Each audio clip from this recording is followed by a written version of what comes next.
Bismillahir Rahmanir Rahim. Alhamdulillahi wa kafa wa salatu wa salamu ala ashrafil anbiya wal mursaleen Muhammadin wa alihi wa sahbihi ajma'een. Rabbi shrah li sadri wa yassir li amri wahlul 'uqdatam min lisani yafqahu qawli. Rabbi shrah li sadri wa yassir li amri wahlul 'uqdatam min lisani yafqahu qawli. رب اشرح لي صدري ويسر لي أمري واحلل عقدة من لساني يفقهوا قولي سبحانك لا علم لنا إلا ما علمتنا إنك أنت العليم الخبير ربي زدني علما وارزقني فهما. My dear brothers and respected elders, sisters in Islam, I greet you as always with the greeting of Nabi Kareem sallallahu alayhi wasallam. Assalamu alaikum wa rahmatullahi wa barakatuhu. MashaAllah, another episode of these tantalizing stories of the best of mankind, i.e. divine stories. MashaAllah.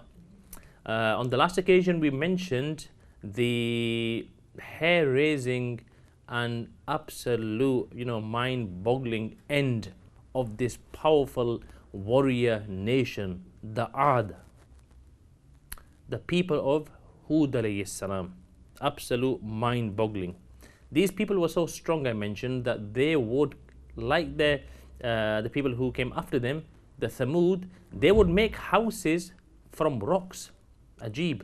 And Allah Ta'ala says in the Quran that إِرَمَ ذَاتِ الْعِمَادِ الَّتِي لَمْ يُخْلَقْ مِثْلُهَا فِي الْبِلَادِ, that these people were so strong, they were like huge pillars, and the likes of these people had never been created in the land before. They were huge, powerful people.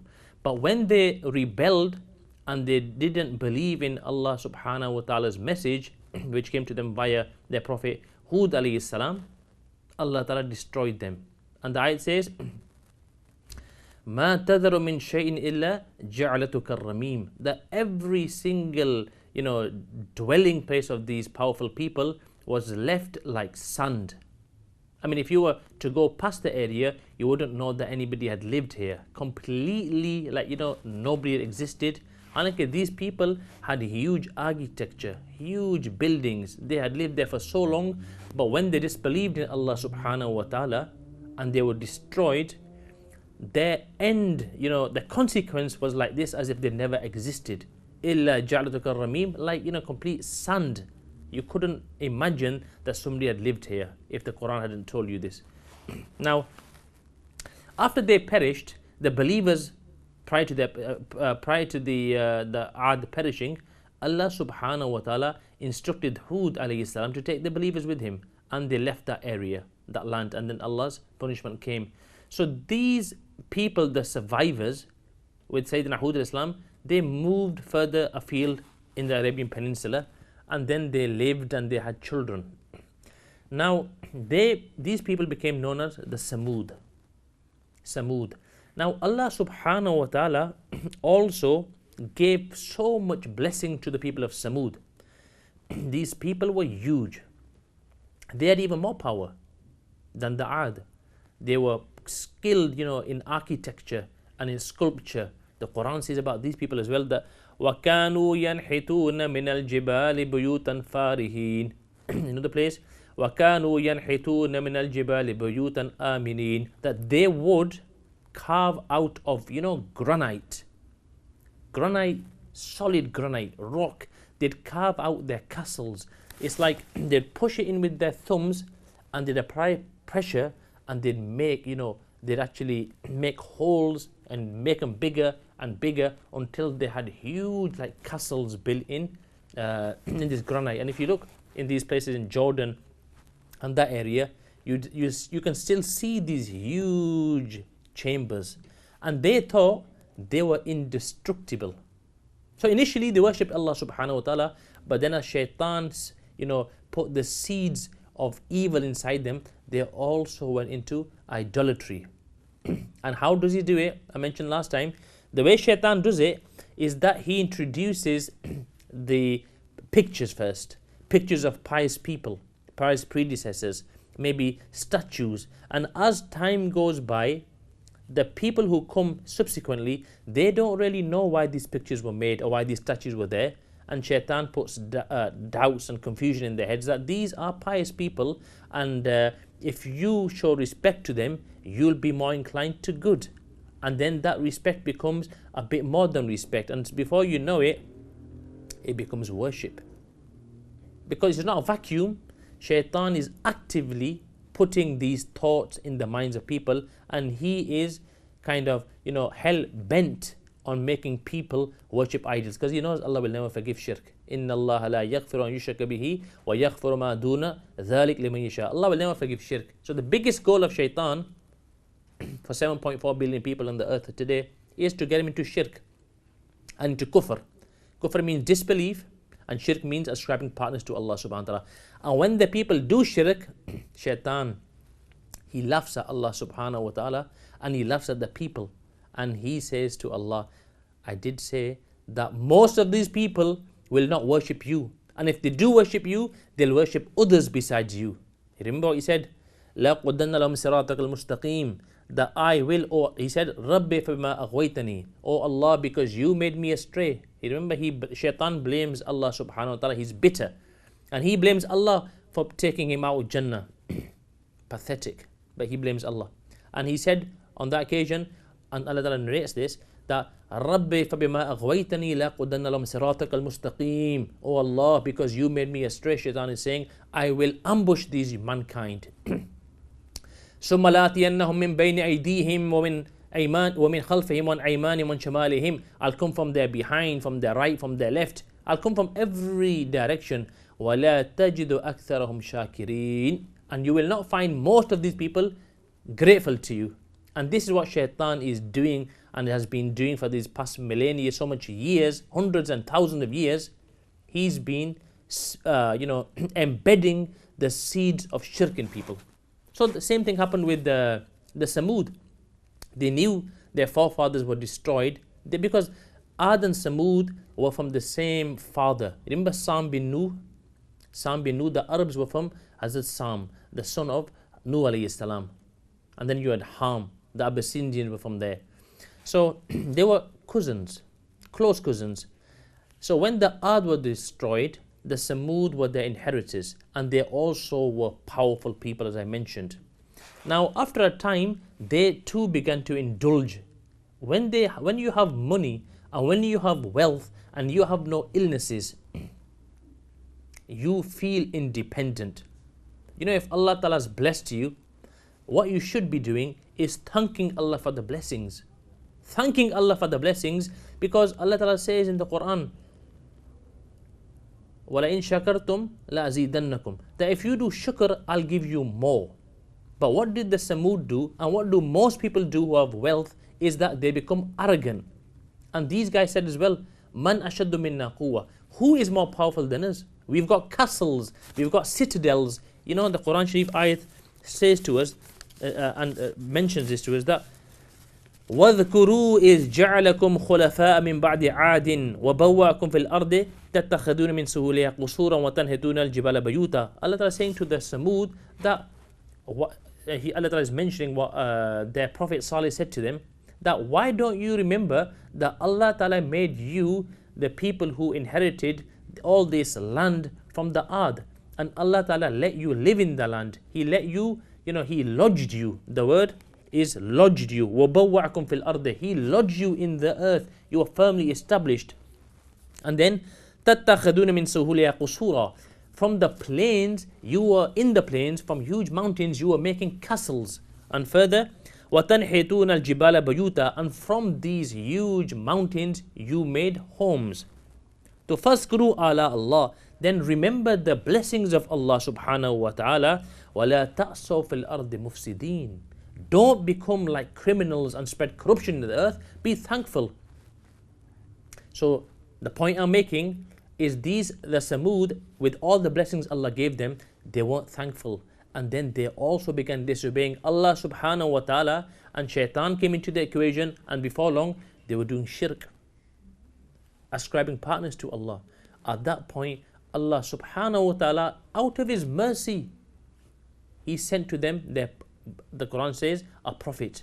And the ayat of the Quran is, وَإِلَى ثَمُودَ أَخَاهُمْ صَالِحًا, to the people of Thamud, the inheritors of the Ad, these warrior nation, Allah sent their brother Saleh as a prophet. قال يا قوم اعبدوا الله. He said, "Oh people, worship Allah subhanahu wa ta'ala." Every prophet said this to the people, worship one Allah subhanahu wa ta'ala. مَا لَكُم مِّنْ إِلَٰهٍ غَيْرُهُ. You in reality are delusional. If you think there's more gods than Allah, you're in denial. مَا لَكُم مِّنْ إِلَٰهٍ غَيْرُهُ. There's only one Allah. One Allah. Believe in one Allah. Forget these idols. And then he mentioned, قَدْ جَاءَتْكُمْ بَيِّنَةٌ مِّن رَبِّكُمْ. You have got a sign from your Lord. هَذِهِ نَاقَةُ اللَّهِ. This camel is a sign for you. What happened was that, Salih alayhi salam was an amazing person. He was the most intelligent from the Samud, and the Samud were intelligent. Allah Ta'ala put something on their aql, and they couldn't see reality that there's one Allah, but they were intelligent people. They were powerful people. They vanquished their enemies, and they had intellect. But Allah Ta'ala put a mask over their intellect because of their sins. So the best amongst them was Hazrat Saleh. And you know what? Before Allah Ta'ala made Saleh alayhi salam a prophet, guess what? The people of Thamud were going to make Saleh alayhi salam their leader. So imagine what caliber of person, and this is how, look at our Prophet Nabi Kareem sallallahu alaihi wasallam. What an amazing person Rasulullah sallallahu alaihi wasallam was. The Quraysh, just to sidetrack, were going to make Rasulullah their leader. Allahu Akbar. Nobody was more truthful than Rasulullah. So the pedigree of the prophets is always at the top of the nobility. So same with Saleh. The Quran tells us that the people of Samud said to Saleh, قَدْ كُنْتَ مَرْجُوًا فِينَا قَبْلَ هَذَا. That we had high hopes for you before this, before you said you're a prophet. We were going to make you our leader. And now, أَتَنْحَانَا أَن نَعْبُدُ مَا كَانَ يَعْبُدُ أَبَاؤُنَا. You want to stop us from worshipping what our forefathers used to worship? So, Salih alayhi salam was an amazingly clever and intelligent and noble person. So Allah Ta'ala chose Salih alayhi salam as a prophet. Now, what happened was, his people, they said, and at this point, Hazrat Salih had become quite old. They said, you know what, let's finish this now, and let's ask Salih alayhi salam for a miracle. And we'll ask him for such a miracle that no way can he bring this miracle forth. What did they ask for? They said, oh Salih, they actually gathered on a big occasion, and Salih Islam was calling them to Allah subhanahu wa ta'ala. They said, oh Salih, do you see this huge mountain down here? If you want to give us a miracle, our miracle is this, that you bring out from this mountain, you bring out a she-camel from a rock. A living animal you bring out from this rock. And what kind of animal must this be? It must be a female, a she-camel, number one. Number two, it should be coming out from this rock. This rock should split, and this camel should walk out. And the third thing, it should be a pregnant she-camel. A 10th month pregnant she-camel. Okay, ready to deliver. And the fourth, it should be of a dark red color. And they kept making things up. Anything that came into their minds, they said, you know what, it should have a huge appetite as well. Should be huge, really colossal, this she-camel. Should be pregnant, come out the rock, should have a huge appetite, should be red color. They couldn't think of anything else. They thought, this is going to be impossible. And it should be absolutely massive. And if you do so, we'll believe in you. This is what they said. Now, Salih alayhi salam said to them that I will ask Allah. If Allah chooses to do this for you, then that's fine. But if you don't believe after this, then the punishment of Allah subhanahu wa ta'ala will come upon you. And this is the rule of Allah subhanahu wa ta'ala. The people, the Hawariyun, the people who followed Sayyidina Isa Islam, they also said to Isa Islam that, oh Isa, do dua for us that Allah sends a table spread from the heavens full of food. So Isa Islam said to the people, to the Hawari as well, that, I'll ask Allah, but if it comes down and you don't believe, then what will happen is that Allah will punish you in such a way that no one's been punished in this manner before. So the ayat is إِنِّي مُنَزِّلُهَا عَلَيْكُمْ فَمَنْ يَكْفُرْ بَعْدُ مِنْكُمْ فَإِنِّي يُعَذِّبُهُ عَذَابًا لَا يُعَذِّبُهُ أَحَدٌ مِنَ الْعَالَمِينَ. That if if Allah brings this table spread down and you still don't believe in it, then Allah will punish you in such a way that no one's been punished prior to this. So same thing Hazrat Salih said to the Samud, that if you see this miracle and Allah brings this 10-month pregnant she-camel out of a red color, a huge she-camel with a great appetite, you better believe. Because if you don't believe, you've had it. They said, don't worry Saleh, we will believe. And not in their wildest imagination, they believed that it would come out of the rocks. They were just having entertainment, astaghfirullah, with the prophets of Allah subhanahu wa ta'ala. So Salih Islam did dua to Allah.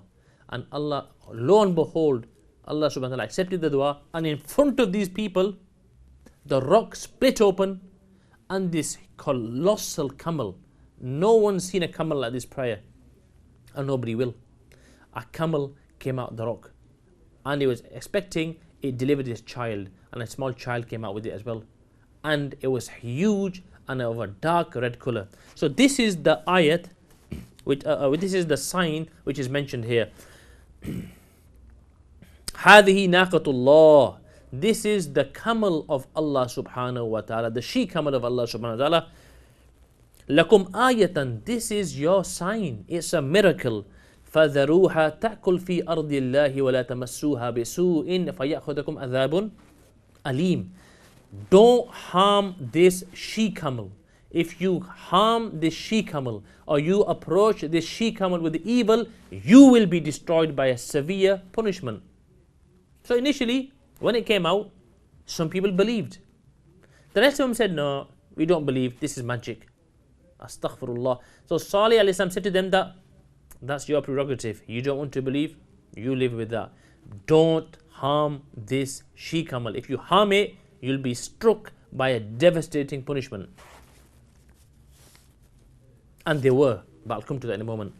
So the ayat says, وَاذْكُرُوا إِذْ جَعَلَكُمْ خُلَفَاءَ مِنْ بَعْدِ عَادٍ. That remember when Allah made you the successors to the Aad. وَبَوَّأَكُمْ فِي الْأَرْضِ. And Allah lodged you on the earth. You were making from the plains great castles. وَتَنْحِتُونَ الْجِبَالَ بُيُوتًا. And from these huge granite rocks, you were making houses. Look at the strength Allah had given you. So, فَاذْكُرُوا Allah. Remember these blessings of Allah. وَلَا تَعْصَوْا فِي الْأَرْضِ مُفْسِدِينَ. Don't cause corruption on the earth. Don't do oppression. Don't be oppressors. Be good Muslim people, devout servants of Allah. This was the message. It's always been this message. What did they say? قَالَ الْمَلَأُ الَّذِينَ اسْتَكْبَرُوا مِنْ قَوْمِهِ. So when this camel came out, every day there'd be believers.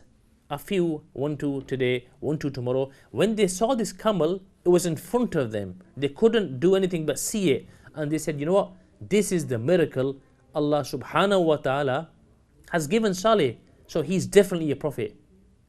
And they became believers slowly. So these arrogant people, they would then tell these weak that look, the ayat of the Quran says, قال الملأ الذين استكبروا من قومه. The arrogant ones from his nation, from the nation of Salih Islam, the wealthy ones, the rich ones, what did they say?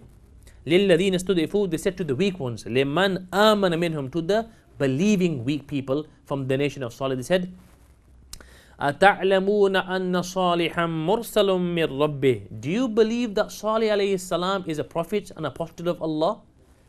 قالوا إنا بما أرسل به مؤمنون. The believing weak people said, yes, we believe that Salih is apostle of Allah subhanahu wa ta'ala, and we believe in him. So what did the arrogant one say?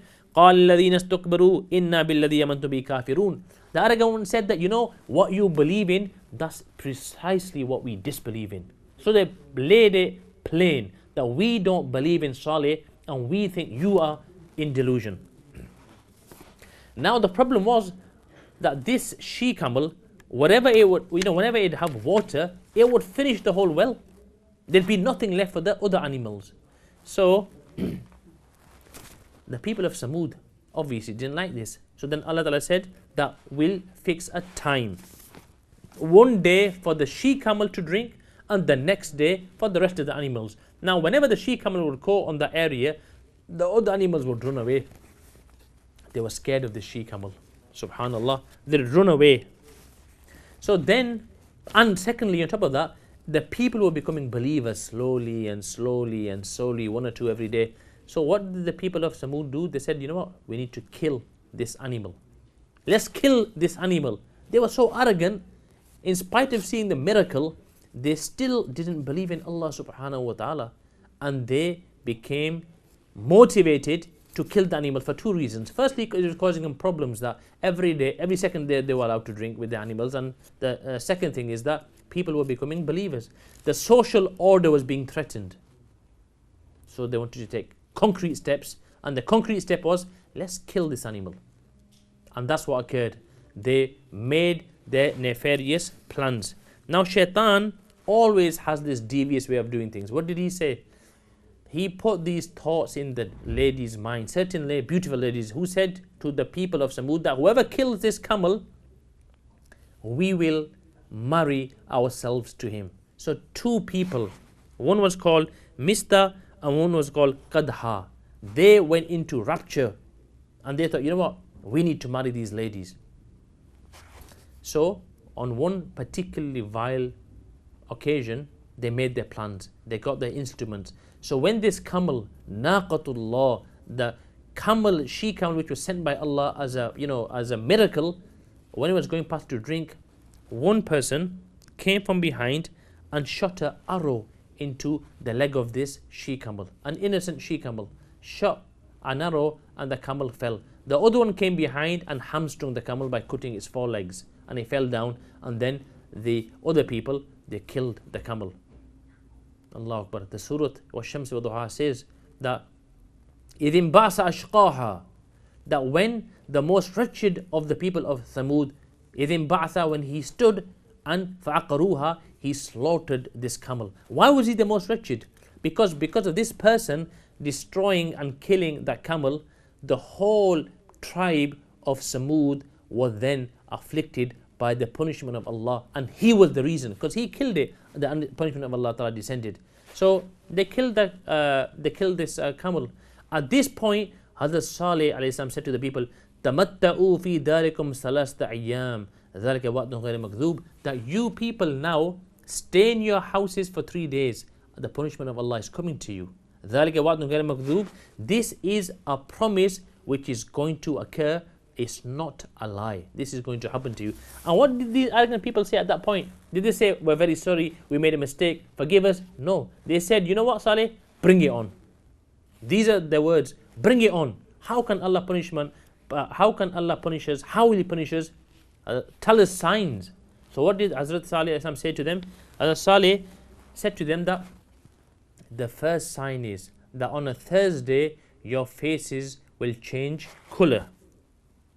Your faces will change color. They'll go a dark yellow on Thursday. On Friday, your faces will go a dark red. And on Saturday, your faces will go a dark black. And this will be the last day of your lives on this earth. And you know what? On Thursday, faces became dark yellow. These people, they went mad. They were trying to find Saleh and trying to kill Saleh alayhi salam. On the next day, on Friday, their faces became dark red. Allahu Akbar. On the Saturday, their faces became absolutely black. Now what they did at that point, they thought, if we're going to die, let's destroy Saleh alayhi salam. Let's destroy his family. So they decided 9 people.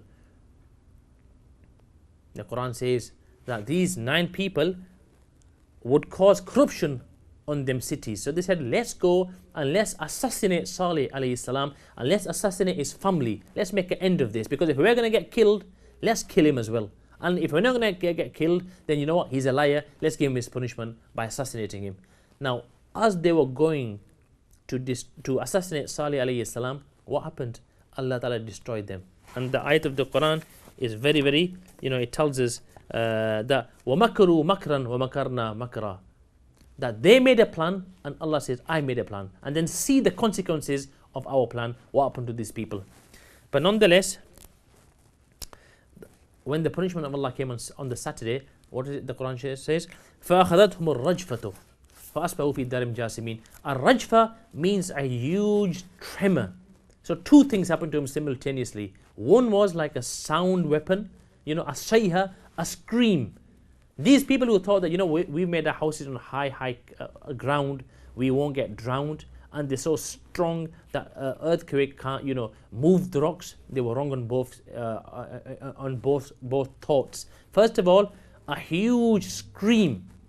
The Quran tells us that a huge scream took them and it killed them, and simultaneously a huge tremor on the earth caused them to fall. So the Quran says, فَأَصْبَحُوا فِي دَارِهِمْ جَاثِمِينَ, that the earthquake seized them and they were found dead in their homes, fallen on their breasts. Like, an animal dies and falls down on its face. This is how they fell down. As a huge scream killed them totally, and this big tremor. فَتَوَلَّى عَنْهُمْ, Salih alayhi salam turned away from his people.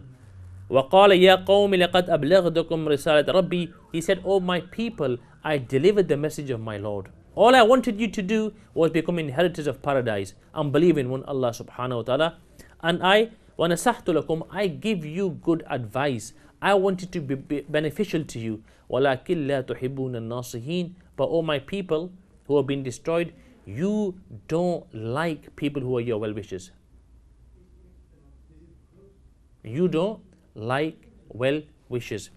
So, who won? Who won from this episode? Who always wins from this episode when human beings, disobey Allah subhanahu wa ta'ala and are destroyed in the state of kufr and shirk? Who wins? Shaitan. Always shaitan who wins. Because shaitan has one goal, one objective. He knows he's going to go to Jahannam. He's convinced. He knows the evil he's done. Every evil that happens in the corner of that, crime scene, in the corner, if you could see, shaitan is there. Shaitan is there in his dark cloak with his evil face, and he's smiling. Every evil, every crime that's committed, if you could see, in fact, when you're angry, guess who's there? Shaitan is there. He's lighting the flame and he's putting oil or petrol or gasoline on the fire, and he's, excuse my language, he is egging you on. Do it, do it, do it. Why? Because his mission is to make you far from Allah. Whereas Allah and the prophets of Allah, Wallahu yadu ila daris salam. Allah wants to call you to the land of peace, to paradise, a land of bliss where there's no death, there's no suffering. There's just happiness and happiness and happiness. There's no death. But shaitan is bitter. He blames Allah subhanahu wa ta'ala, and he is the avowed enemy of our father Adam alayhi salam. And shaitan knows that if I'm going to go to Jahannam, I want as much of mankind to go with me as well. This is why shaitan, what's the ayat of the Quran? وَلَا أُضِلَّنَّهُمْ وَلَا أُمَنِّيَنَّهُمْ وَلَا آمُرَنَّهُمْ. That, shaitan whispers to you, promises you, beguiles you, tricks you. But the truth is, he's got no power. He's got no power. He has no power. All he has is the ability to cause you insinuations, to whisper in your mind. And if you fall for the whisper, then you'll be with shaitan inside the Jahannam. May Allah subhanahu wa ta'ala keep us safe. May Allah ta'ala keep us in his protection, and may Allah subhanahu wa ta'ala give us the ability to keep safe from shaitan. And how do we keep safe from shaitan? It's very easy. First of all, our namazes. A namaz, one namaz, and an ablution, doing your ablution, is like your shield. It shields you from shaitan. But to make the shield strong, you've got to make sure the wudu is strong. How is the wudu strong? It's by using less water. It's by doing all the sunnahs. It's by doing all the mustahabbats. It's by doing the faraids properly, making sure every area that's washed is washed thoroughly. And it's reading namaz by concentrating in front of Allah subhanahu wa ta'ala. If you are called by, let's say, the Prime Minister or the Queen to her abode, to Buckingham Palace if it's the Queen, to the White House if it's America, or the Kremlin if it's Russia, whatever, you'd be there on time. You'd be there before time. You'd be there in your best dress attire. You'd have all the attar and the perfumes on. You'd make sure you make an entrance, and you make sure, you're humble. This is what we need to do when we're in front of Allah for namaz. 5 times a day, we should be thinking of our next appointment with Allah subhanahu wa ta'ala. 5 times we've got appointment with Allah, and 5 times we should be ready before time. We should be humble, we should be concentrating, and then we read namaz. After this namaz, after a namaz like this, my friends, this is the namaz that's taken up to the skies and in a special cloth and put in a safe, secure place. This is your namaz. And other namazes, they're taken up and then flung back onto the person's face. That, who wants this gift? Imagine you give a gift to these presidents, rotten, something rotten. You can't even imagine it. But then we're doing the same gift to Allah. We're giving a rotten namaz. We're not, because maybe our iman is very, very weak. The truth be told, this is why we should prepare for namaz in advance. Go to the masjid early, sit down, think of the greatness of Allah. And that namaz, when you read that namaz, Allahu Akbar, it'll give you like nuclear power. It'll give you power. You'll become like the Teflon man, or the Teflon woman, or the Teflon child. Shaitan can't touch you because Allah's help is with you. This is the kind of namaz you read.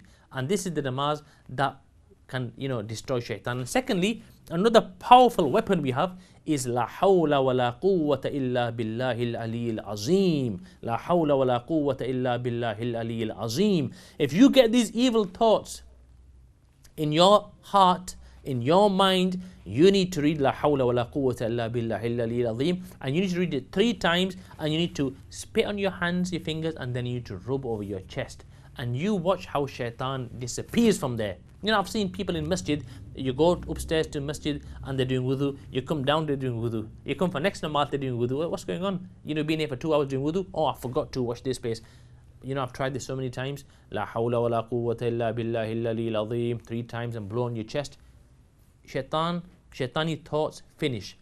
So may Allah subhanahu wa ta'ala give us the ability to, understand that we've got enemy, and then give us the ability to, take steps, take precautions against shaitan. Because shaitan, as I've said, he's on a mission, and his mission doesn't end until you die as a mushrik or a kafir. So may Allah protect us, and inshallah, I look forward to you joining me for the next episode of Divine Stories. Until then, Jazakumullah khair for listening, and Allah Ta'ala keep you in His protection. Jazakumullah khair. Subhanallah wa bihamdihi, subhanakallahumma wa bihamdika, ashhadu an la ilaha illa anta astaghfiruka wa atubu ilayk, wa la hawla wa la quwwata illa billahil aliyyil azim. Jazakumullah.